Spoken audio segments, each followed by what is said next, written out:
안녕하세요. 이미양 포종입니다. 윤영희 수호사님과 하민석 포종님 자리에 모셨습니다. 안녕하세요. 안녕하세요. 오늘은 온 인류가 모셔온 하느님에 대해 알아보는 시간을 갖고자 합니다. 저는 어릴 적에 지금과 같은 여름밤에 평상에 누워서 밤하늘의 별을 보면서 저기 먼 하늘에 하느님은 정말 계시는 걸까? 또는 계신다면 어느 곳에 계실까 하는 그런 궁금증을 가졌던 기억이 있습니다. 두 분 포주님과 수호사님도 그런 기억이 있으신가요? 네, 뭐 저도 어릴 적 하나님이 진짜로 계실까 하는 많은 생각을 하게 됐는데요. 어렸을 때는 저희 어머니가 이제 모태신앙이 제가 불교였기 때문에 절에도 다녀보고 성장을 하면서 누나를 따라서 교회도 다녀보긴 했었는데요. 그럴 때마다 이 석가모니 부처님이나 예수님을 내려보내신 진짜 하나님이 계실 거다라고 하는 막연한 생각을 하게 됐었거든요. 그러면서 뭐 종교에 대한 회의감도 느끼게 되고 또 이제 그렇게 뭐 믿음이나 신앙에 대해서 이렇게 하나님을 인식하기보다는 어떤 그 막연한 전지전능한 하나님으로만 인식을 하게 됐었거든요. 그렇게 살다가 이제 상제님의 진리, 증산도의 진리를 만나게 되면서 하나님관 이런 일명 상제관을 완전히 정립하는 계기가 됐었던 것 같습니다. 네. 저는 이제 어릴 때 할머니가 성당 다니셔가지고 할머니 슬하에서 뭐 어린이 성서 같은 거 보고 하나님이 굉장히 전지전능하신 것 같긴 한데 좀 이렇게 좀 잔인한 면도 있고 질투심도 강하고 하나님 이래도 되나? 하나님에 대한 이미지의 어떤 양가 감정이 있었고 근데 저렇게 잘난 분이 계신데 왜 세상은 이 모양이냐 그런 좀 도전적인 의식도 있고 그런 과정에서 또 불교 진리도 섭렵하고 또 결국 상제님 진리권 안에 들어오고 나서야 왜 세상이 이렇게 돌아갈 수밖에 없었고 하나님은 또 왜 어떤 모습으로 계셔야 됐고 왜 오셔야 됐는지에 대한 좀 통찰이 이제 뒤늦게 됐죠. 네, 아마 우리처럼 이게 하느님에 대한 의문을 누구나 다 한 번쯤은 가져봤을 텐데요. 하지만 그 의문을 풀지 못하니까 체념하고 산다거나 또는 그 의문을 풀기 위해서 구도자의 길을 선택하기도 하는 것 같습니다. 그런 면에서 오늘 주제가 만만치 않다는 생각이 드는데요. 먼저 이런 의문을 가질 수 있을 것 같아요. 왜 우리는 하느님에 대해서 알아야만 하는지 그 부분에 대해서 수호사님 먼저 한 말씀 해주세요. 그렇죠. 우리가 뭐 세상 사람들이나 이렇게 모두가 인식하든 인식하지 않든 우리가 지금 살고 있는 이 시점이 어느 때인지를 알아야 되거든요. 철부지라는 말이 있거든요. 철이라는 것은 여름철, 가을철 할 때 말하는 그 계절을 말하는 거고 안일부자에 알지자 그 때를 알지 못하면 철부지라고 하는 말이 있는데요. 우리가 지금 살고 있는 시기는 우주사적으로 보면 봄, 여름이 지난 가을로 넘어서는 이 하추 교육기에 이렇게 살고 있거든요. 그래서 인류가 이제 여름에서 가을로 변화하는 이 가을 개벽기에 살고 있기 때문에 어떤 구원을 받아야지만 가을 세상을 넘어갈 수 있다는 겁니다. 그래서 모든 선천 기성 종교들은 바로 이 구원을 말하는 그 결론적으로 구원을 이야기하면서 하나님 또는 미륵 부처님이 오실 거라고 이야기를 하고 있는데요. 바로 이 하나님을 만나는 그 공부를 해야만 여름철에서 가을로 넘어가는 그런 하추 교육기에 구원을 받을 수 있기 때문입니다. 그리고 지금 이제 세상 살아가면서 뉴스에서 보게 되는 게 각종 전쟁이고 치열한 피 흘림인데 그럼 그 전쟁은 왜 일어났냐 따져보면 그 역설적으로 종교 때문에 전쟁하거든요. 각자의 믿음 때문에 아주 정말 목숨 걸고 싸우게 되는 거고 테러가 일어나고 하는데 근데 그런 세상이 그럼 이제 총성이 먹고 평화로워지려면 각 종교의 신관이 이제 통합이 돼야 된다는 거죠. 그리고 사실 말씀하신 대로 하나님을 아는 공부가 사실 알고 보면은 궁극의 공부일 거고 그래서 우리 인간이 결국 본성을 파고들면 신성이 있고 그 신성의 중심에 하나님이 계신데 하나님을 알면 알수록 우리도 더 완성되어 갈 수 있기 때문에 하나님 아는 공부는 필수가 아닐까 생각을 하게 됩니다. 그러니까 이제 두 분 말씀 중에 보면 모든 그 종교에서 모시는 절대자 하느님이 본래는 한 분인데 자기들이 모시는 하느님이 다 이제 뭐랄까 그 진짜 하느님이라고 하는 그런 부분에서 갈등이 생기면서 이것이 종교로까지 이제 이렇게 번지는 것 같습니다. 그 호칭만 다르지만 절대자 한 분은 꼭 절대자는 한 분이시죠? 그래서 이게 우리가 하나님이다. 한 분이니까 하나님인데 만약에 진짜 두 분, 세 분이면은 우리 멘붕인 거죠, 사실. 이게 뭐 만약에 각 종교에서 말하는 하나님 서로 다른 분이면은 인류한테 희망이 없다 이렇게 얘기를 합니다. 그러면 병원에 환자들이 아무나 다 와야 되는데 야, 우리는 머리 노랗고 눈 파랗고 이런 사람만 치료해. 응? 우리는 검은 머리에 일본인만 치료해. 이럴 수가 없잖아요. 그냥 오는 대로 다 치료해야 되는 것처럼 그러니까 한 분인 그 하나님의 모든 민족을 다 통화를 하는 건데 그게 지금 잘못돼 있는 거고요. 그러니까 진리가 하나고 하나님은 한 분이라고 하는 그 통찰이 필요한 거죠. 그러니까 신앙 의식이라고 하는 게 언어의 벽을 넘지 못하게 되는 겁니다. 그래서 우리가 흔한 비유지만 뭐 한국에서는 아버지 이러고 미국에서는 파더 하는 것처럼 언어가 다른데 내내 한 분인 것처럼. 근데 제가 최근에 그거와 관련해서 좀 통찰하게 된 게 뭐냐면 카사블랑카라는 영화가 있었어요. 그게 그 영화의 고전인데 그래서 뭐 그 루즈베트 대통령도 뭐 백악관에서 카사블랑카라는 영화를 봤다 이런 게 옛날 기사에도 뜨고 했는데 카사블랑카 뜻 아세요? 카사블랑카. 그러니까 우리는 그냥 카사블랑카라 그러면 영화 제목이고 뭐 사람 이룰 것 같지만 그게 화이트 하우스란 뜻이야. 아 그런가요? 그쪽 나라 말로 스페인 쪽 말로. 그러니까 카사블랑카랑 화이트 하우스랑 백악관이랑 다 같은 말이에요. 그러니까 루즈베트 대통령이 화이트 하우스에서 카사블랑카를 봤다는 얘기는 순 우리말로 표현하면 하얀 집에서 하얀 집이라는 영화를 봤다는 건데 우리가 당장 언어의 그 벽 때문에 카사블랑카를 화이트 하우스랑 연관을 못 짓는 것처럼 각 종교에서 말하는 호칭의 그 언어의 장벽을 못 넘고 다른 걸로 생각을 했던 거 아니냐 생각을 그러니까 하는 표현이 거죠. 다른 거죠. 그렇죠. 예, 하나의 어떤 사물을 두고 표현이 다르기 때문에 그렇죠. 다른 시각으로 보는 네. 거죠. 결국은 한 분인데 그것도 언어권에서 부르는 호칭이 다 다르기 때문에 이제 그런 일이 생기는 건데요. 이렇게 각 종교에서 지금과 같이 절대자를 이렇게 다른 이름으로 부르게 된 이유도 또 있죠.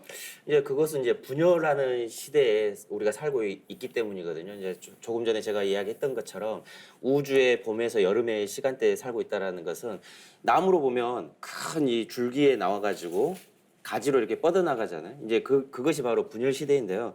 이제 그러면서 성천상극에서 각 종교가 이제 지역마다 이렇게 형성이 되어 왔었던 거죠. 그래서 자연 환경이랄지 생활 양식, 뭐 언어 체계 등이 이제 달라서 서로 소통하는 어떤 그런 부분이 다르기 때문에 오직 한 분이신 이 절대자 하나님이 그 자기들의 지역 문화권에서만 따라서 이렇게 불리게 된 거죠. 그렇다고 하면은 오직 그 문화권에만 살고 있는 사람만 구원을 받을 수 있냐? 그렇게 이제 생각할 수가 있는데 그렇지 않다는 거죠. 그 생활 문화 양식이랄지 언어가 달랐기 때문에 조금 말씀하신 것처럼 뭐 카사블랑카니 화이트하우스니 백악관이라는 그런 말이 이렇게 언어가 달라진 것처럼 그 우리가 절대자로 생각하시는 하나님, 그 하나님도 호칭도 여러 가지로 이렇게 분열해서 이렇게 불려졌던 것이죠. 그러니까 소호사님 말씀을 종합해 보면 인류의 그 보편적인 구원이라는 것은 각 종교에서 말하는 그런 절대자가 같은 분인 한 분이라는 것을 우리가 다 깨달아야 된다는 거죠, 그죠? 그렇죠. 예, 그리고 그 하느님의 호칭을 통일하는 데서부터 우리가 시작한다는 건데요. 그럼 여기서 정말 각 종교에서 신앙하는 절대자가 우리가 같은 분인지 좀 알아봐야 되겠습니다. 그래서 우리가 이제 앞으로 오는 세상의 구원, 그러니까 종교는 결국 구원이 화두인데 구원의 주체를 서양 그 기독교 문화에서는 메시아다 이렇게. 그래서 뭐 핸델은 메시아라는 아주 장엄한 곡도 있죠. 근데 동양은 또 미륵 신앙이 있는데 재밌는 거는 그 동양에서 말하는 미래 부처, 구원의 부처. 그래서 모든 중생 구조의 도업을 마무리하는 그 미륵의 어원이 또 메시아랑 같다는 거예요. 그래서 미륵이라는 게 이제 범어 마이트리아에서 온 말이고 또 뭐 팔리어에서 뭐 메테아도 있고 한데 그거 거슬러 가면은 미트라라는 단어로 귀결이 됩니다. 그게 인도 페르시아 고대의 태양신 신앙, 태양을 미트라라고 했고 그 그 미트라가 서양으로는 메시아로, 동양에서는 마이트레아. 그래서 뭐 마이트레아는 또 그 모계 사회 얘기도 저번에 해봤지만 그 자비로운 어머니란 뜻이에요. 마이트레아는. 그러니까 신성도 앞으로 이제 음존 시대를 암시하는 건지 앞으로 오는 분은 이제 그 어떤 여성성도 같이 가미된 뜻을 갖고 있는. 그래서 그러니까 메시아랑 미륵이 어원이 같다는 말만 확인해 봐도 아, 진리가 하나라는 걸 반증하죠. 제가 중3 때 다이제스트 계획 처음 봤을 때 머리에 쭉 뺐었던 대목도 그 메시아랑 미륵이 어원이 같다는 대목에서 네. 야 이거 끝난다. 이 책은 이걸로 끝내도 되겠다 싶었었거든요. 그러니까 그게 이제 신앙 의식이 언어의 벽을 넘지 못하다 보니까 그렇죠. 그 각각의 이제 구원과 그 상대방의 어떤 종교에 대한 구원간의 어떤 그것을 용납하지 못하게 된 거죠. 그래서 지금까지 어떤 전쟁이랄지 어떤 종교 간의 갈등 그런 병통이 이 언어의 어떤 장벽에 의해서 생겼다라고 볼 수 있는 그러니까 거죠. 자기들만의 하느님이 같이 있었던 것 같아요. 그렇죠.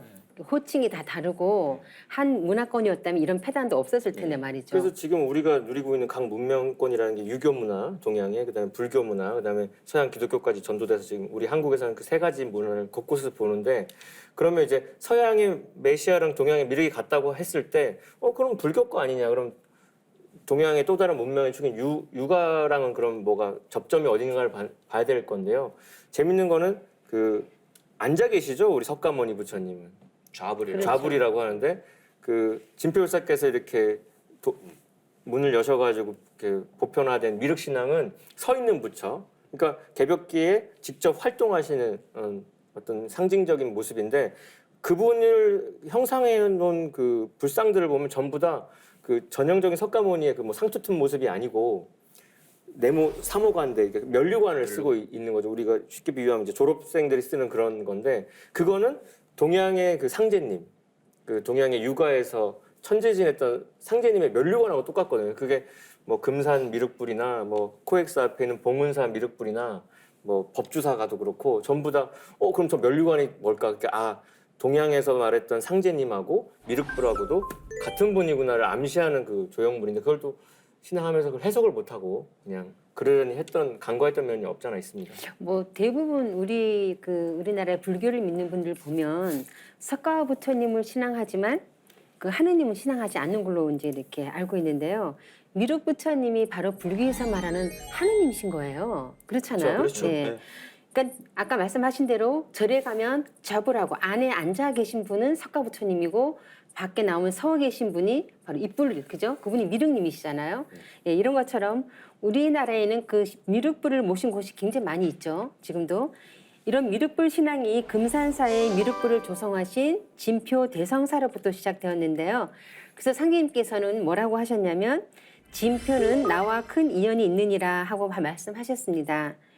불교 경전에 보면 미륵불이 우주의 주제자 하나님이라는 이제 미륵불이라는 그런 증거를 하는 기록이 있죠, 송사님. 미륵 상생경회를 보면은요, 미륵 부처님의 뭐 권능과 위격에 대해서 석가 부처의 어떤 설법이 잘 나와 있는데요. 그 내용을 좀 보면은요, 이곳의 이름은 도솔타천이다. 이 하늘의 주님은 미륵이라 부르니 내가 마땅히 귀할지니라 이렇게 나와 있습니다. 그러니까 본래 도솔초는 영원한 생명을 누리는 최상의 낙원으로서 이제 10가지 착한 보온 기질, 뭐 십선업이라고 이야기를 하는데요. 이제 그것을 닦은 사람만이 오를 수 있는 뭐 연락세라고 합니다. 근데 그 곳에 계시는 이 미륵 부처님은 이 세상도 도솔천과 같은 낙원으로 만들 수 있는 최상의 도의 대권자가 바로 미륵 부처님이신 거죠. 우리가 상세님 도전을 통해서 명확히 알게 된 거는 석가모니 부처 자체가 그 도솔천의 후병보살이었고 그리고 석가모니의 도법을 완성시키는 존재가 미래불로 오신다는 거고 인류 구원과 성경 건설의 주체가 되는 건데 그래서 그 동양의 노스다무스라고 알려져 있는 그 겨감 남사고 선생님 그래서 겨감 유록의 가사 총론에 보면 그 후학들을 위해서 아주 뼈저리는 어떤 그 충고를 해놓은 게 있어요. 그걸 좀 인용해서 읽어봐 드릴 건데 이렇게 써 있습니다. 산에 들어가서 수도하는 승려들이여 미륵 세존을 고대하라. 석가의 운수는 이미 가고 다시 오지 않으니 3000년의 운수로 자신의 도가 끝나고 말세를 당하여 미륵불이 하강할 것을 석가가 예언하였도다. 석가모니 부처님의 메시지의 핵심을 말하고 이어서 마지막 멘트가 이겁니다. 미륵불이 출현건만 유불선이 부패하여 아는 군자 그 누군가. 지금 곱씹어 봐도 너무 통렬한 이야기를 16세기 500여 년 전에 그 선각자께서 하셨다는 얘기고요. 그러니까 거기서 이제 요지는 뭐냐면 남사구 선생님은 미륵부처를 종불이다. 마루종자 들어가면 그건 이제 최고의 킹왕짱이거든요. 그래서 모든 부처 가운데 가장 으뜸가는 부처로서의 그 미륵부처를 인식하고 있었다는 거고요. 그래서 그 미륵부처는 여름철 말에 서방에서 이렇게 가을철 문화를 가지고 오시는 분이기 때문에 그 천지의 대불이면서 개벽불이라고 표현되고 있고, 그래서 모든 어떤 묵은 거를 혁신하기 때문에 적폐를 청산하는 존재이기 때문에 혁신불이라고 이렇게 알려져 있습니다. 그거를 근데 지금 모르고 있다 이거죠. 많이 이렇게 왜곡되고 그런 부분이 없지 않아 있는 것 같습니다. 그러니까 미륵불이 도솔천의 천주님이시고 부처의 으뜸인 종불이시다. 이것이 이제 미륵 부처님에 대한 신원을 지금 말씀해 주신 거잖아요. 아마 가장 정확한 설명이 아닐까 싶은데요. 그런데 앞에서 메시아와 미륵의 어원이 같다고 하셨잖아요, 포성님. 그럼 미륵불을 도솔천의 천주라고 하는 것과 천주교에서 하느님을 천주라고 부르는 것도 결국 같다고 볼 수 있는 건가요? 그렇죠. 유래는 다르지만 뭐 같다고 볼 수도 있습니다. 그것을 밝혀주신 분이 우리가 알고 있는 카톨릭의 마테오 리치 신부이시죠. 한자 말 중국명으로는 이마두 대성사입니다. 이마두 대성사에 대해서 좀 알아보면은요, 이탈리아 마체라티 시에서 이렇게 태어나셔가지고 중국에 이제 카톨릭을 전파하기 위해서 뭐 오셔가지고 한 30년 동안 이렇게 고군분투하시면서 출간한 책이 바로 천주실이라는 책입니다. 그 책을 통해서 보면은 서양에서 믿던 절대자 하나님이 동양에서는 바로 천주님이다. 그 가드와 천주님이 같은 신분이라고 이렇게 이야기를 하고 있습니다. 특히 이 증산도 상생문화 총서 천주는 상제다라는 이 책의 내용을 보면은요, 프롤로그에 보면 이러한 내용들이 좀 자세하게 나와 있거든요. 그래서 이 기독교와 유대교에서는 이 성서 시대에서 하나님을 히브리어로 야훼라고 불렀거든요. 근데 히라버는 그냥 이 신이라는 뜻으로 테오스, 라틴어로는 데우스라고 이렇게 표기를 했었습니다. 그래서 16세기 중반에 이제 중국에 와서 기독교를 전파한 이 이마두 대성사가 바로 데우스를 한자로 천주로 옮기게 된 겁니다. 그래서 리치는 이제 고대 중국인들의 그 순박하게 그저 그냥 하늘천이라는 한 신을 숭배했다고 이렇게 했는데요. 이 천의 인격신의 의미를 더욱 확실하게 강조하기 위해서 주자를 합쳐서 이제 천주라고 했다고 하는 것이죠. 근데 리치는 이 천주님을 이 하늘과 땅, 인간계를 두루 이렇게 통치하시는 절대자 하나님으로서의 그 가드를 이 천주로 이렇게 말씀하신 겁니다. 수호사님 말씀 들으니까 그 서양의 천주님에 대한 그 어떤 생각이라든지 천주님에 대한 인식이 마테오 리치 대성사를 통해서 이렇게 동양으로 넘어와서 이렇게 천주는 상제라는 그걸 밝히면서 천주시를 통해서 밝히면서 아 천주는 어떤 그 야훼 여호와가 아니라 보편적인 하느님이라는 것을 이제 인식시켜준 계기가 된 것 같아요. 그러니까 저희가 이제 마테오 리치 신부님의 마음으로 감정이입해 보면 좀 놀라셨을 것 같아요. 자기는 동양은 미개하고 하나님 모를 줄 알고 딱 와서 동양의 고전들을 뭐 봤더니 자기가 갖고 왔던 컨텐츠보다 더 어마어마한 컨텐츠가 있으니까 충격을 받으면서 또 설레는 마음으로 그렇죠. 내가 설파하려고 했던 게 새로운 게 아니라 여러분들이 익히 알고 있는 거를 내가 다시 이렇게 각성시켜준다는 차원에서, 그러니까 마테오 리치 신부님 공덕이 어마어마한 거죠. 동서 문명의 다리를 놓은 그렇죠. 첫 번째 인물인데, 그러니까 그분이 설파하신 천주가 워낙 동양의 그 용어였고, 그리고 이게 일개 야훼가 아니라 인류 보편의 하나님이었다는 건데, 그래서 이제 기독교에서 바라보는 하나님과를 조금 더 이제 들어가 보려면 기독교 문명의 근원이 되는 수메르 문명을 만나지 않을 수 없는데, 수메르 문명에서 언급한 신관을 보면 다신입니다. 그래서 서양 시온 문명 수메르 문명 도시국가 중에 우르가 있었고요. 그 우르에서 이스라엘 땅으로 옮겨온 존재가 아브라함이거든요. 그러니까 그 아브라함이 가져온 신앙 문화는 다신 문화였는데, 이제 뭐 여러 가지 역사 과정 속에서 다신이었던 게 택일 신관으로 바뀌고요. 그러니까 여러 신들 중에 가장 좀 능력 있는 신이 하나 계신다해서 이제 좀 더 강력한 어떤 왕권과 접목되면서 이제 유일 신관으로 좀 변질이 됐는데, 어쨌든 고대 유대인들이 믿었던 거는 인간의 모습을 한 다신이었어요. 그래서 사실 그 구약과 신약을 쭉 훑으면서 어릴 때도 읽다 보면 이제 마지막 요한계시록인데 요한계시록에서 제일 무서운 구절이 있습니다. 이제 그 구절 한번 읽어볼 건데요. 그 20장 11절에 보면 이렇게 써 있습니다. 내가 큰 보좌와 그 위에 앉으신을 보니 그의 면전에서 땅과 하늘이 사라졌고 그들의 설 자리도 보이지 않더라. 그래서 이게 성서에서 가장 무서운 구절이라고 얘기가 되고 있습니다. 그러니까 하얀 보좌, 그러니까 가을을 상징하는 백색 보좌에 계신 인격으로 존재하시는 상제님께서 인간과 이런 역사를 총체적으로 심판하시는 거고요. 그 과정에서 풀 셀베이션, 완전한 구원을 이루시는 과정인데 거기서 무서운 게 뭐냐면 또 언급되는 게 내가 죽은 자들을 보니 작은 자나 큰 자가 하나님 앞에 서 있는데 책들이 펴져 있고 또 다른 책도 펴져 있는데 그것은 생명의 책이라. 죽은 자들은 자기들의 행위에 따라 그 책들에 기록된 대로 심판을 받더라. 누구든지 생명책에 기록되지 않는 자는 불못에 던져지더라. 그러니까 가을의 하나님은 백보자 서신 하나님으로서 천지의 그 질서를 완전히 뒤바꾸고 심판을 하시는 분이라는 것이 이제 기독교의 최종 결론이고요.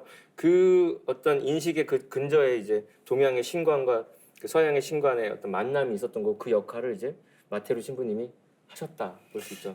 그 불교에서 신앙하는 아까 말씀하신 것처럼 불교에서 신앙하는 미륵불과 천주교에서 신앙하는 천주가 그 유래는 다를지라도 결국은 같은 한 분 하느님이라는 것을 알 수가 있는데요.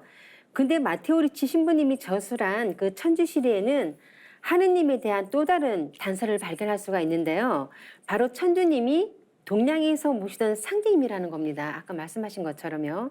이에 대해서 좀 포자님 한 말씀 해주시죠. 그러니까 지금 마테루 신부님이 참 대단하신 공덕이 있죠. 그러니까 그분이 아니었으면 우리가 서두에서 말했던 종교 전쟁의 근원이 되는 그 신관이 통일되지 못할 뻔했는데 그렇죠.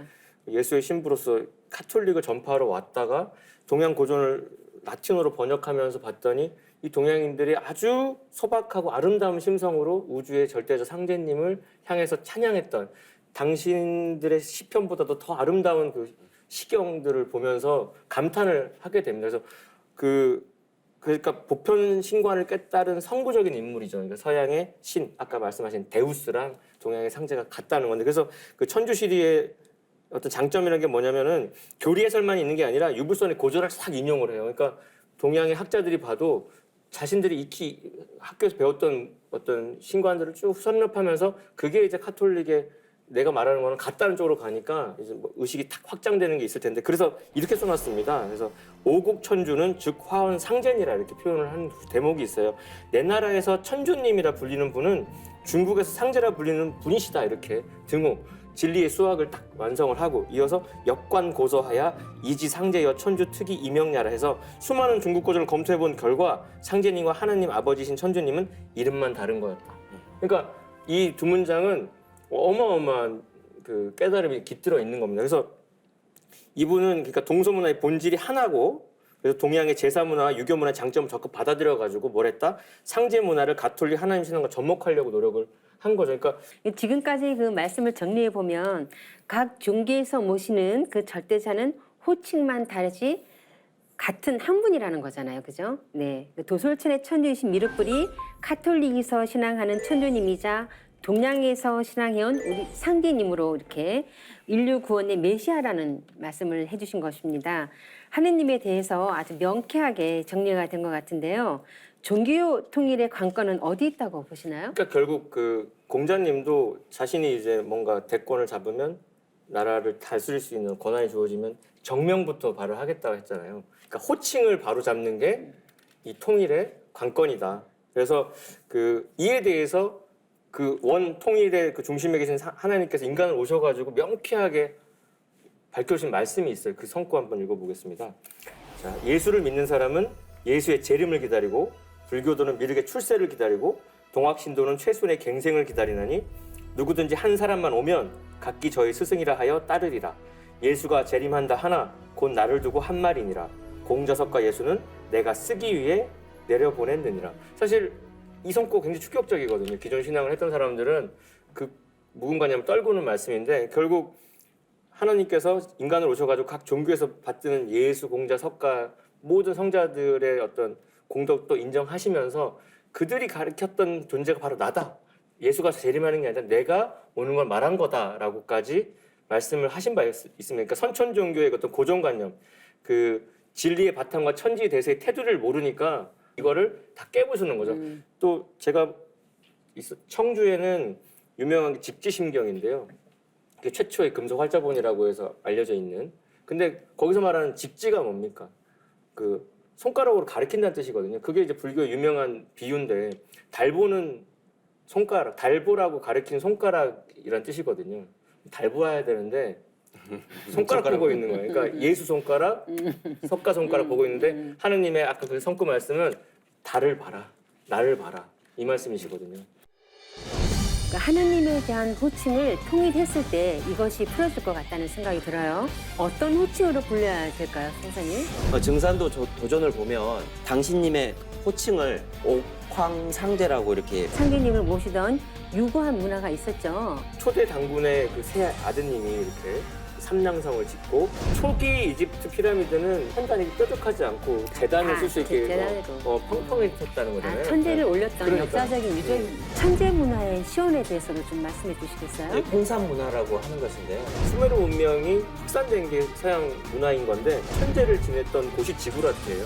근데 그 숱한 지구라트 중에 바빌론 지역의 지구라트가 성경에 써 있는 바벨탑이에요. 지금 미국 땅에도 가면 뭐 피라미드가 잔뜩 있는데 그게 지금 지어지려면 2천만 명이 20km째 흙을 날라야 된다는 거예요. 그 미륵 부처님이 바로 공자승의 어떤 제자였다라는 것도 왜곡되고 잘못된 내용이라고 할 수 있겠습니다. 아버지와 아들이 바뀐 거죠. 그 예수가 증거했던 거는 천국의 백보자에 아버지 하나님이 계시고 그분이 오셔서 새하늘과 새 땅을 여신다는 거였습니다. 이때 하나님이신 상제님께서 인간으로 오셨다 가셨다는 것을 좀 아셨으면 좋겠습니다.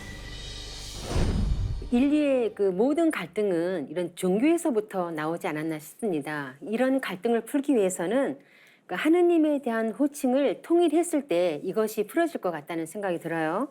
자, 그렇다면 어떤 호칭으로 불려야 될까요, 송사님? 그 앞서 밝힌 대로 이 동양에서는 이제 그 뭐 상제라는 표현을 썼고 또 그 서양에서는 하나님, 아버지 하나님 뭐 가드라고 하고 불교에서는 미륵 부처님이라고 이렇게 불러왔지만 모두 다른 분이 아니라 한 분, 그 한 분을 이렇게 생활 양식과 언어가 달랐기 때문에 그렇게 불러온 것인데요.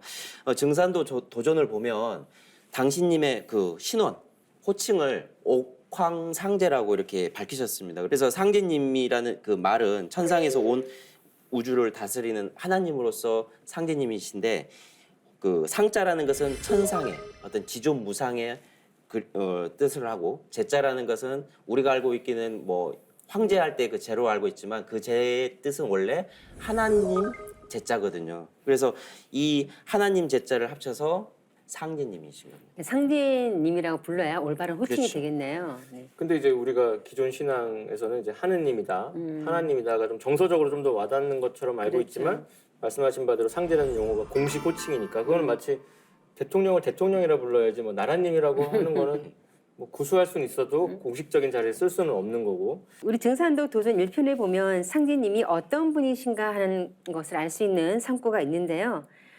제가 한번 읽어보겠습니다.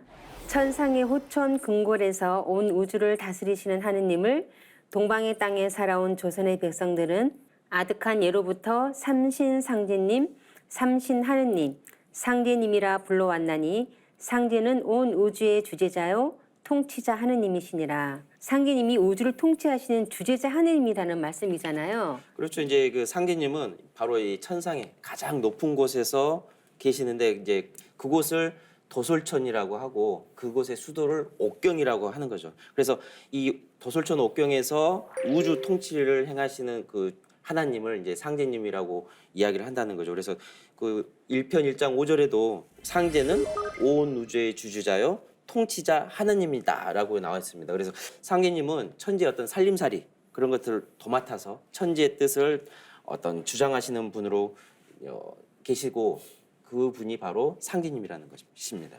그러면 부처님 그 도와 제의 관계는 어떤 그러니까 지금 건가요? 굉장히 이제 중요한 통찰인데 진리의 중심 주제입니다. 도라고 하는 것은 스스로 그러하게 돌아가는 어떤 절대 법칙의 세상, 그 생장 염장의 틀로 간다고 상제님이 말해서 주신 거고, 그리고 마름지라는 주제하는 그 상제님은 그럼 어떤 관계냐 봤을 때 자동차라고 하면 스스로 움직이는 차인데요.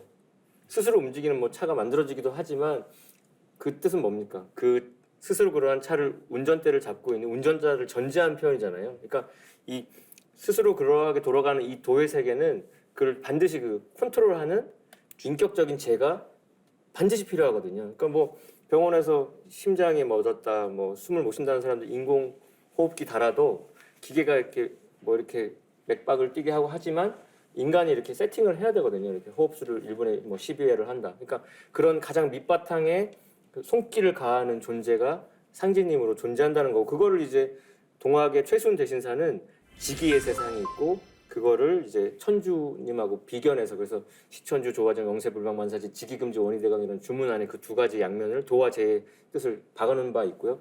또 서양의 그 화이트헤드라는 철학자도 창조성이라고 하는 그 기운의 세계와 신의 세계 반드시 이 스스로 그러한 자연 세계는 통제 관장하는 그 지휘자가 필요하다라고 언급한 바 있거든요. 그렇죠. 그러니까 우주에는 만사 만물에는 반드시 중심이 되는 그러한 분이 계셔야 되는 거죠. 그러니까 뭐 가정에서는 뭐 아버지가 계셔야 되고 뭐 이렇게 나라의 회사에 보면은 사장님이 계셔야 되는 거고 나라에 보면은 뭐 대통령이 있어야 되는 것처럼 이제 그런 분이 계셔 있어야지만 어떤 원활하게 돌아갈 수 있었던 거죠. 그래서 이제 음양 오행에서도 보면 토가 중심의 주제를 해서 이 사계절의 변화를 일으키는 것과 또 일맥상통한다고 볼 수가 있는 그래서 거죠. 이제 도와 제의 관계에 대해서 이제 주자께서는 이렇게 말씀하신 바 있습니다. 통치자 하나님 제는 우주의 창조 원리인 리를 맡아 다스리는 분이다. 이 주제 자리가 세상에서 이르는 옥황대저와 갓난이 배우는 자 모두 능히 답할 수 없도다. 그래서 그 상제님께서 주제한 이치의 그 골자가 뭐냐면 생장, 염장, 그 돌아가는 이치인 것입니다. 예, 그래서 우리가 인류가 이렇게 신앙해 왔던 우주의 주제자 하느님이 바로 증산 상제님입니다. 그래서 상제님께서는 나는 옥황상제니라, 나는 미륵이니라 라고 하시면서 당신님의 신혼을 몸소 밝혀주셨는데요. 동양에서는 우주의 조화주 하나님이신 상제님을 모시던 유구한 문화가 있었죠. 그래서 우리가 상고사 탐구를 한참 했었는데 그 상고사의 그 거룩한 역사 하드웨어를 딱 깼더니 소프트웨어는 상제 문화고 상제 문화의 또 그 껍질을 까보면 천재 하나님과 인간이 소통하는 제사 문화인데 그래서 그 나라가 새로 세워지거나 새 임금이 등극하는 천자가 등극할 때는 제일 먼저 했던 게 하늘의 상제님께 황제가 이렇게 제를 올리는 거 그걸 봉선제라고 이렇게 했던 거고요. 그 초대 당군의 그 새 아드님이 이렇게 남쪽으로 내려오셔가지고 삼량성을 짓고 그 참성단을 짓고 그 천제를 올린 게 지금도 유적으로 남아 있는 그렇죠. 거고 네. 그리고 이제 제를 지내는 그 수호랑을 이제 삼랑이라고 이렇게 해서 그게 화랑의 기원이 되는 것도 되죠. 그러니까 역사는 그 천재 빼고는 뭐 시체죠 역사는. 그래서 우리가 지금 이제 개천절이라고 하면 10월 3일 그리고 뭐 3월 16일 그 두 날은 워낙 천재를 지내던 그 전통이 있던 유명한 날이고 그게 이제 우리나라만이 아니라 이제 수메르 쪽으로 가면 그리고 초기 이집트 피라미드는 이렇게 선단이 뾰족하지 않고 재단을 쓸 수 있게 재단으로. 평평했었다는 거잖아요. 천재를 올렸던 그러니까. 역사적인 유적물이었죠. 수사님, 그 중국에도 보면 제천 문화가 있죠. 그렇죠. 이제 중국 역대 왕들의 어떤 기록을 해놓은 것이 이제 서경인데요. 거기를 보면 한 4,300년 전 순임금이 산동성 태산에 올라가 가지고 상제님께 그 천제를 올렸다는 기록이 나와 있습니다. 그래서 태산 꼭대기에는 지금도 옥황대자를 모셨던 사당인 옥황정이 아직도 남아 있거든요. 그래서 이제 천자가 되면 누구든 태산에 올라가 가지고 천상의 수도인 옥경에 계신 상제님께 이렇게 천제를 지내고 나라 살림을 시작합니다. 그 아까 조금 전에 말씀하셨던 것처럼 그래서 중국의 왕들이 천제를 봉행했다는 그런 사실은 이 사마천 사기에도 기록이 남아 있거든요.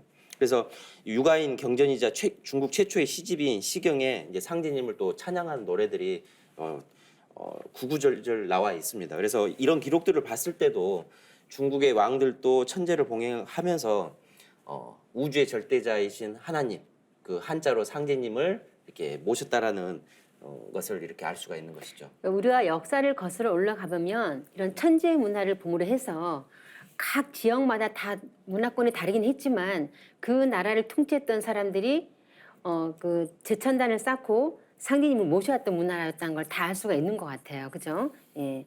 그 천재 문화의 시원에 대해서도 좀 말씀해 주시겠어요? 네, 그게 이제 홍산 문화라고 하는 것인데요. 이제 중국이 만리장성을 고무줄 늘리듯이 역사 왜곡을 하게 된 어떤 근원이 되는 그 문화가 홍산 문화인데, 이제 홍산 문화 그 유적지에서 발굴된 것이 제당과 사당, 무덤 같은 어떤 종교 의례를 상징하는 축조물과 용, 봉, 사람 모양의 각종 옥기들이 이제 발견이 되면서 그렇게 국가 단계의 어떤 그 조건을 다 갖춘 문명이었음을 이렇게 인식하게 되었던 것이죠. 근데 거기를 보면은 이제 한반도에서 많이 보인다고 하는 빗살무늬 톡이나 고인돌, 뭐 적소총, 비파형 동굴 같은 것들이 옥기로 이렇게 많이 발굴이 되게 됐습니다. 그래서 뭐 내몽골이나 만주, 한반도로 이어지는 북방 문화권의 어떤 유물들이 이 황하를 중심으로 한 남방 문화에서는 전혀 찾아볼 수 없는 그런 독특한 문화들이 이런 홍산 문화에서 발견이 되었던 것이죠. 그래서 이러한 사실은 이 홍산 문화의 그 주인공이 바로 이 중국이 아니라 한족이 아니라 바로 이 동이족, 우리 조상들의 어떤 문화였다는 것이죠. 그래서 특히 여기에 보면은 지금으로부터 한 5,500년 전의 것으로 추정이 되는 제천단이 이렇게 발견이 되는데요. 이 돌을 쌓아가지고 만든 이곳의 제단들이 뭐 길이는 160m고 뭐 축구장 길이 정도 되는, 또 너비는 한 50m 되는 곳인데요. 이 제단의 형태는 어떤 중국의 한족들의 명청 시대에서 때 그 중국 황제들이 상제님께 천제를 지내던 이 북경 천단의 원형이라고 이렇게 이야기도 하고 있습니다. 그리고 이제 중국 학자들도 이것이 동방 한민족의 어떤 문화다라고 그런 것들도 인정을 하고 있거든요. 그래서 이 강화도 마리산의 참성단, 또 홍산 문화 유적지의 어떤 제단, 북경의 천단 등은 이 그런 구조가 천온지방, 하늘은 둥글고 땅은 방정하다, 사각형의 어떤 방정하다라는 어떤 상제 신앙의 어떤 그 역사적인 증거물로 이렇게 홍산 문화에서 찾아볼 수가 있습니다. 그래서 제천 문화의 어떤 시원이 바로 우리 한민족 천자의 어떤 문화, 그곳이 바로 우리 동방 한민족이라고 할 수가 있는 것이죠. 그러니까 우리 동방에서 그 상대님을 모신 문화가 굉장히 오래됐어요. 그죠? 예. 그리고 상대님을 모신 그런 천재 문화가 서양에도 있죠. 그래서 이제 서양 문화의 뿌리는 뭐 흔히 알고 있는 건 그리스 로마 문명인데, 더 거슬러 아까 5,500년 전 말씀하신 딱 그 5,500년 전으로 거슬러 가면 수메르 문명이 나오는데, 수메르 문명을 까보면 또 블랙 헤드드 피플, 검은 머리의 사람들이고 뭐 60진법 쓰고 우리 뭐 교차고를 써가지고 우리나라 말하고 좀 유사하다고 하는데, 거기에서 이스라엘 땅으로 옮겨간 존재가 아브라함인 거죠. 그러니까 수메르 문명이 확산된 게 서양 문화인 건데, 거기에 보면은 천재를 지냈던 곳이 지구라트예요. 근데 그 숱한 지구라트 중에 바빌론 지역의 지구라트가 성경에 써 있는 바벨탑이에요. 네. 그러니까 네. 그거가 이제 성경에도 흔적이 남아 있는 거고, 그게 뭐 아까도 이집트 피라미드의 초기 원형도 제천단이었다 말씀드렸고, 지금 미국 땅에도 가면 일리노이주 주에 가면은 몽크스 마운드라 그래가지고 뭐 피라미드가 잔뜩 있는데, 그거를 학자들이 또 연구를 했어요. 그게 지금 지어지려면 2천만 명이 20km째 흙을 날라야 된다는 거야. 그럼 얼마나 거국적인 사업이어야 되냐는 거지. 지금 2천만 명의 수가 얼만데요, 그죠? 그러니까 그렇게 아주 전 국가가 동원돼서 했던 그 거대 행사가 흔적이 남아 있는 게 서양의 지구라트 피라미드라고 알고 계시면 되겠습니다.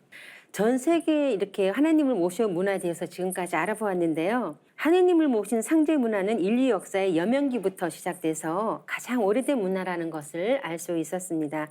하지만 지금은 외래의 종교가 들어오기 이전부터 우리 민족이 하나님을 모셔왔다는 그런 인식조차도 모르고 있어서 참 아쉬운데요. 이렇게 된 원인은 어디에 있을까요? 그러니까 우리가 뿌리를 잃어버렸습니다. 그러니까 뿌리는 근데 잊혀지기 마련입니다. 근데 그럼 인류 정신사의 뿌리가 뭐냐 하면 이게 신교라는 건데, 그게 이제 환국에서부터 비롯된 국교죠. 사실 뭐 생활문화이기 때문에 종교 카테고리에 담기에도 종교보다 더 큰 개념인데요. 근데 그 신교라는 표현은 이제 규원사화라는 표현의 이신설교에서 비롯된 말이에요. 그 신으로서 가르침을 베푼다. 그러니까 그 일상의 모든 곳에 신이 깃들고 신의 조화로 역사가 펼쳐진다는 통찰인데, 그 신교 문화가 그 우리가 흔히 이제 칼 야스퍼스가 추계 시대라 그래가지고 그 예수가 등장하고 석가모니가 등장하면서 각 문화권이 갈라지면서 한 뿌리 한 줄기에서 잔가지가 뻗기 전까지 인류의 어머니 문화였던 거죠. 근데 그 문화가 아까 뭐 피라미드 지구라도 말씀드렸지만은 서양으로 가면 그게 그 우리의 신교 문화가 신탁 문화예요. 그 성전에 가서 그 신의 그 가르침을 받아서 모든 걸 결정했던 문화. 그래서 그 소크라테스 철학의 시작이라고 하는 인문학의 시작이라고 하는 소크라테스도 신탁을 받잖아요. 네가 제일 지혜롭다. 왜 지혜롭냐? 네가 모른다는 걸 알고 있다라는 무지의 자각 때문에. 그러니까 소크라테스의 그 인문학의 시작도 알고 보면 신탁에서 비롯됐다는 그렇죠. 거고. 그래서 근데 또 그게 또 이어져 가지고 기독교의 그 성자 성부 성신으로 이어지는 삼위일체 신관으로 아주 강력하게 그 신교 문화가 이어지거든요. 그러니까 그 신의 가르침을 빼고는 서양 문화를 말할 수가 없습니다. 그래서 근데 이게 또 동양으로 더 건너오면 그게 그 육아 문화에서는 천명 문화죠. 하나님의 명을 구현하는 삶을 사는 게 가장 위대한 삶이라고 하는. 그래서 유명한 마크 트웨인이라는 사람도 그래서 그런 말을 해요. 살면서 가장 중요한 날은 태어난 날과 네가 왜 태어났는지 이유를 아는 날이다 이렇게 얘기하거든요. 그러니까 태어난 이유를 자각하는 게 생명받은 인간이 천명을 자각하는 날인 건데 동서의 그 신교 문화의 원형은 그 너가 왜 태어났는지 이 세상에서 뭐를 하고 살아가야 되는지 자각하게 만드는 그 신의 가르침을 받고 여생을 충만되게 채우라는 메시지였던 겁니다. 그게 동서고금의 종교의 근간이었는데 지금은 그 뿌리에서 너무 많이 멀어져 가지고 본질을 모르고 있다. 근데 그걸 다시 증산사님께서 강세하시면서 그 뿌리 문화를 구현해 주셔서 비로소 우리가 다시 그 담론 속에 들어와 있게 된 거죠. 유교도 마찬가지인데요. 이제 그 공자 이전에 그 유교를 이제 원시 유교라고 하지 않습니까? 그래서 그 원시 유교에서는 이거 섬긴 하늘은 이렇게 인간과 만물을 이렇게 직접 천명으로 내리시는 인격신 이 계시는 상제천으로 이렇게 불려졌는데요. 그 상제천에서 만물을 주재하는 뭐 주제천 또는 인격천이라고 이렇게 했었다는 거죠.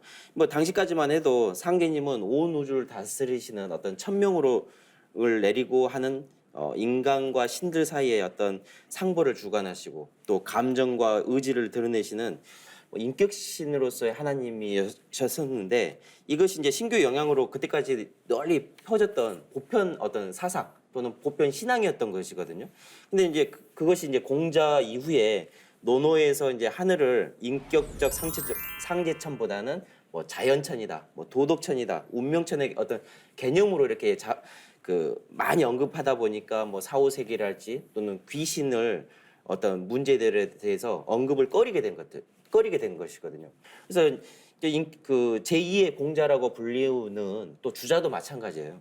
그 당시 성행하던 도교와 불교에 대해서 원시 유학의 어떤 부족한 이론 체계를 재정립하기 위해서 유교의 이제 주요 경전들을 이렇게 정리하고 주석을 달고 이제 우주의 시원이 있는데 그 주제자는 바로 태극이다. 그래서 그런 말로 인해서 어떤 형이상학적인 어떤 논리로 이렇게 전개가 돼 버렸다는 것이죠. 그래서 이 우주 이법의 주제자로서 상계님을 어떤 존재를 부인하지는 않았으나 이렇게 학자로서 말할 수 없는 이 경계를 언어로서 이렇게 표현할 수 없다. 그렇게 그런 세계로 인식을 시키게 만든 어떤 분이죠. 그래서 이 주자의 이러한 태도는 유교의 어떤 그 하늘을 이 상제천이라는 인격천에서 의리천으로 전환시키는 결정적인 원인이 되게 한 또 장본인입니다. 그래서 이후에 어떤 성리학의 어떤 사변적 이론에만 치우쳐 어떤 유교의 인간적이고 정감적인 인격을 가지신 상제님의 어떤 의식이 거의 사라져 버리고 어떤 자연으로서의 어떤 하늘로서만 인식하게 되는 유교의 어떤 폐단이 있었다는 것이죠. 그게 그 종교의 어떤 뿌리의 근간이 이제 퍼지면서 이렇게 된 것 같아요. 뿌리 종교인 신교에서 줄기 종교인 유불선들이 뻗어 나왔잖아요. 그 유불선에서 성자들이 나오면서 그 성자들의 가르침이 근본의 신교의 가르침이 바뀌게 되는 거죠. 이렇게 그 성자의 가르침으로 바뀌면서 이제 인격신인 상제님, 하느님이 이제 잊혀지고 다른 걸로 이제 이렇게 대체가 되는 거죠. 쉽게 얘기하면 뭐 성리학에서 태극에서 우주 만물이 나왔다 이렇게 얘기를 하잖아요. 근데 태극이란 말에서는 우리가 인격신의 하느님을 느낄 수가 없는 거예요. 이치적인 어떤 형이상학적인 그렇죠. 관념적이고 그런 그렇죠. 것이죠. 예. 그래서 상제님에 대한 이 인식이 왜곡된 것은 유교뿐만이 아니라 뭐 불교에도 그런 영향이 있지 않나 싶어요. 그렇죠, 소사님? 예, 그래서 이제 석가부처도 이렇게 거의 자신이 이제 도솔천에 호명보살로 있었다. 예, 그렇게 해서 그 도솔천의 천주님이 미륵불이라고 이렇게 밝힌 바가 있거든요. 근데 이제 자신이 죽은 뒤 3,000년 뒤에 지나면은 이제 말법의 시대가 오고 그 말법의 시대가 되면은 도솔천에 계시는 미륵님이 이 참주인으로서 이렇게 인간 세상에 내려오셔가지고 어떤 구원의 메시아 그런 역할을 하신다라고 이야기를 설법을 펼쳤었는데요. 근데 지금 불가에서는 이제 가만히 보면 그 미륵불이 이 석가부처 그 당대 그 젊은 동자승의 어떤 미륵이라는 그 동자승이 있었거든요. 그 동자승이 제자로서 여조를 해가지고 56억 7천만 후에 그 동자승 그 석가부처의 제자였던 미륵불이 다시 인간으로 태어나서 부처가 된다라고 이렇게 왜곡이 된 거죠. 이제 그런 문제들을 곰곰이 생각해 보면 이 불교의 어떤 그 우주관이라고 하는 그 우주관도 56억 7천만 년에 온다라고 하는 그 우주관도 좀 잘못됐지만 그 미륵부처님이 바로 석가모니의 동자승의 어떤 제자였다라는 것도 왜곡되고 잘못된 내용이라고 할 수가 있겠습니다. 쉽게 얘기하면 아버지와 아들이 바뀐 거죠. 아들이 아버지로 그냥 둔갑해버린 이런 상황인데요. 이렇게 미륵불이 석가부처의 제자가 된 것은 그 제자나 신앙인들이 자신들의 스승을 높이려고 이제 하다가 그렇게 됐다고 볼 수 있을 것 같은데요. 하지만 미륵불이신 증산 상제님께서는 자 뭐라고 하셨냐면은요. 공자석가 예수는 내가 쓰기 위해 내려보냈느니라라고 하셨잖아요. 석가부처가 자신을 내려보내신 미륵님이 자신을 제자로 만든 이러한 상황을 보면 지금 하늘에서는 어떤 심정으로 있을까? 굉장히 참담한 심정이 아닐까? 아마 미륵님을 뵙기가 민망스러울 것 같다는 생각이 들어요. 그 옛날에 가족 오락관 같은 프로 보면은 맨 처음 사람이 말한 거를 이제 마지막 사람이 그대로 전달을 받아야 되는데 중간에서 이상하게 바뀌잖아요. 그렇죠. 한 두 칸만 가도 이상해지는 것처럼 그렇죠. 지금 각 그 종교단체에서 원 그 메시지를 제대로 이어받았으면 모를까 그게 되지 않았다는 거는 합리적인 어떤 비판과 어떤 지적이 좀 필요하다 저는 생각합니다. 포정님, 그 기독교에서도 그 하느님에 대해, 그죠? 상제님에 대해서 왜곡된 부분이 없지 않아 있죠. 그렇죠. 그래서 이 얘기를 듣다 보니까 이제 내비게이션이 떠오르는데 경로를 이탈하였습니다. 꼭 다 와서 이렇게 또 경로를 이탈했다고 뜨는데 경로가 이탈된 데서 다시 찾으려면 다시 막 서치를 해가지고 되돌아오지 않습니까? 그러니까 결국 근본을 찾아야 되는데 그럼 진리 근본을 찾는 키워드가 뭐냐면 아버지 신관에 대한 건데 또 여타 종교와 다르게 이 기독교가 그 우주의 주제자를 아버지랑 호칭하면서 그 나름 인격성에 대해서 되게 강조했던 그래서 하나님 타령하면 기독교가 대표적인 단체가 그렇죠. 됐는데 그럼 여기서 어디서 경로를 이탈했는지를 좀 알 필요가 있는데요. 그러니까 서양 문명은 지금 인류를 선도한다고 하는 서양 문명은 신약성서 한 권에서 나왔다 얘기합니다. 근데 그 신약성서에서 예수 성자가 빌었던 건 주기도문 서문에 있는 것은 뭡니까? 하늘에 계신 우리 아버지거든요. 나를 내려보내신 분이 인격으로 계신다. 아버지다. 그분은 나를 내려보낸 그렇게까지 정답을 아주 뭐 숨겨놓은 것도 아니고 제일 첫머리에 놔뒀는데도 불구하고 이게 왜곡되기 시작합니다. 그래서 예수님은 요한복음 12장 50절에 이렇게까지 표현하십니다. 내가 내 자의로 말한 것이 아니요 나를 보내신 아버지께서 나의 말할 것과 이를 것을 친히 명령하여 주셨다. 내가 지금 뱉는 거는 나는 아바타에 불과하다. 내가 그 첨부하는 말이 하나도 없다. 그대로 내가 한다 얘기하셨던 건데 그렇게 십자가에 못 박혀서 증언한 아버지를 제자들은 이제 잊기 시작합니다. 그래서 지금까지의 기독교 신앙 속에서 보면 무서운 고정관념이 뭐냐면 첫째, 하나님이 인간으로 올 수 없다. 왜냐하면 형체가 없는 원신이다. 성령에 불과하다. 하나님은 사랑이시다. 그러니까 추상적인 관념으로 아까 육아에서 그 인격적인 거 개념이 떨어지고 그 도지대원이 추로 천이다 이렇게 바뀌었듯이 동서고금이 그렇게 똑같은 왜곡에 접어들어 갑니다. 그리고 이게 쭉쭉쭉 내려오다가 또 요한계시록을 쓴 그 사도 요한은 또 다른 증언을 하죠. 백보자라는 곳에 엄연히 인격으로 계신다라는 거. 그래서 그분이 모든 걸 심판한다는 것까지 이게 그러니까 엄연히 그 예수가 증거했던 거는 천국의 백보자에 아버지 하나님이 계시고 그분이 오셔서 새하늘과 새 땅을 여신다는 거였습니다. 유교에서는 인격 신으로 계시는 상제님을 천이나 태극이라는 이법으로, 또 불교에서는 석가모처를 내려보내신 미륵불을 석가의 제자로, 또 기독교에서는 예수를 내려보내신 아버지 하나님을 부정하고 아들을 아버지로 바꿔버린 건데요. 상제님께서는 이때는 원시 반본하는 시대라 혈통줄이 바로 잡히는 때니라 하라고 말씀하셨습니다. 이제 만물이 근원을 찾아가는 가을운수를 맞아 공자, 석가, 예수를 내려보내신 참 하나님, 증산 상제님을 바로 되찾아야 되는데요. 자, 지금까지 우리는 인류가 모셔온 조화조 하느님, 조물주 하느님, 통치자 하느님에 대해서 알아보았는데요. 막연하게 생각해왔던 하느님의 존재에 대해서 명확하게 알 수 있는 시간이었습니다. 자, 그러면 끝으로 정리 말씀을 부탁드려 보겠습니다. 고려 때 자아선사는 신교가 모든 종교의 모치가 된다는 말씀을 하신 바 있고 또 잘 알고 있는 그 고은 최치원 선생은 풍류도가 우리한테 있었는데 그게 모든 유부선을 포함하고 있다는 말씀하셨었죠. 그래서 지금도 계속되는 이런 각 나라별, 국가별, 민족별 다툼의 근원은 그 신관의 통일이 되지 않았던 거. 근데 그 뿌리로 거슬러 가면 신교가 있는데 그럼 우리는 지금 이걸 어떻게 말할 수 있냐면 상제님이 강세하셨기 때문에 이게 모든 게 이야기가 될 수 있었다는 거죠. 그래서 그렇죠. 3000년 전에 석가가 이 땅에 오셔가지고 이제 미륵부처가 오신다고 얘기했고 2500년 전에 공자가 천상에 상제님이 계신다고 얘기했고 2000년 전에 예수가 와서 이제 아버지가 곧 오실 거라고 얘기했죠. 그러니까 약으로 치면 3루, 2루, 1루에 다 나가 있는 거죠, 주자들이. 근데 그들의 가르침이 완성되는 것도 4번 타자인 상제님이 오셔서 진리를 완성시키는 마지막 한 방이 필요했던 겁니다. 그분들은 그 마지막 타자가 나서서 홈런을 날려줘야 들어올 수 있는 거거든요. 그러니까 모든 종교가 아직은 진행형이고 그 마지막 마침표 홈으로 돌아올 수 있는 건 하나님이 직접 오셔서 번트도 아니고 안타도 아니고 장애 홈런. 그러니까 판밖에 남모르는 진리로 통쾌하게 말로홈을 하셨기 때문에 이 모든 걸 우리가 이 자리에서 얘기할 수 있게 된 거거든요. 그래서 너무 감사하다는 생각이 오늘 이야기하다 보니까 갑자기 생겼습니다. 네네.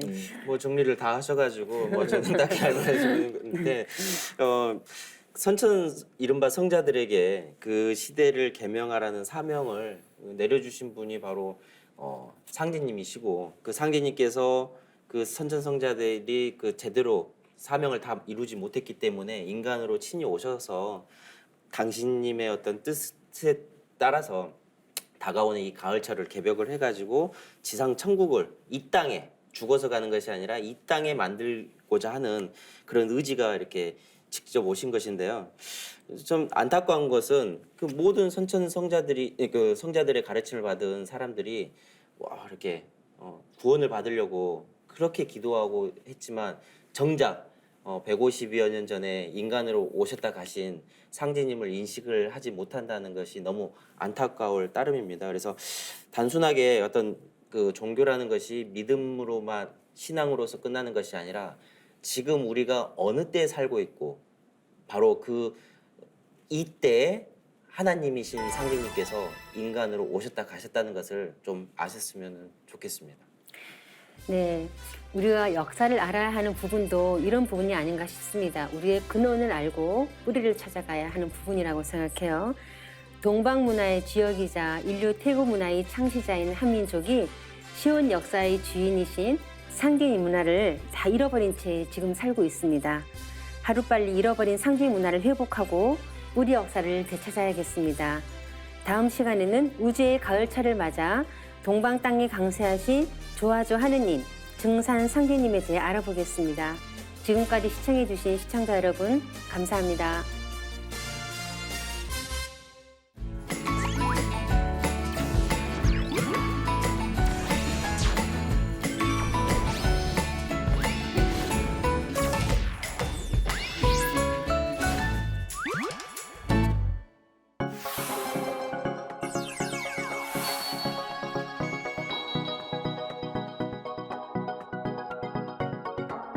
네.